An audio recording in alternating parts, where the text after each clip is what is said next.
പൊന്നു ചങ്ങായിമാരെ, ഈ സോഷ്യൽ മീഡിയ തുറക്കുമ്പോഴേക്കും ഇപ്പോൾ കുറേ കാലമായിട്ട് കണ്ടുവരുന്ന കമൻറ്റാണ്, മതമാണ് പ്രശ്നം, മതം ഒഴിവാക്കൂ, ലോകത്തിനെ രക്ഷിക്കൂ, മതമല്ലെങ്കിൽ എന്ത് രസമായിരുന്നു, നാട് നന്നായി പോകും, ഭയങ്കര സമാധാനമായിരുന്നു.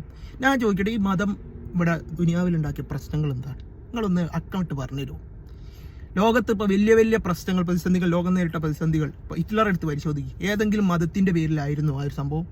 അയാളുടെ ഉള്ളിൽ അന്തർലീനമായ പഴയകാല പകയും രാഷ്ട്രീയ താല്പര്യങ്ങളും അയാളുടെ ഒരുപാട് സെൽഫായിട്ടുള്ള ഉദ്ദേശങ്ങളും അല്ലേ അതിൻ്റെ കാരണം?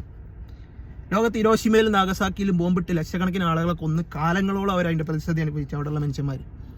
ഏതെങ്കിലും പള്ളിദർസിലെ മുല്യാരും മക്കളും ഉണ്ടാക്കിയിട്ട് അതിൻ്റെ ബോംബ് അത് മതത്തിൻ്റെ ഏതെങ്കിലും കോസിൻ്റെ പേരിലായിരുന്നു? ലോകത്ത് ഈ സ്റ്റാലിനും ടീമും ദശലക്ഷക്കണക്കിന് മനുഷ്യന്മാരെ ഈ കമ്മ്യൂണിസ്റ്റുകാർ കൊന്നൊടുക്കി, ഏതെങ്കിലും മതത്തിന് വേണ്ടിയിട്ടായിരുന്നു? എന്താണ് മതം മുന്നോട്ട് വെച്ച പ്രശ്നങ്ങൾ എന്ന് നിങ്ങളൊന്ന് പറഞ്ഞിരി. ശരിക്കും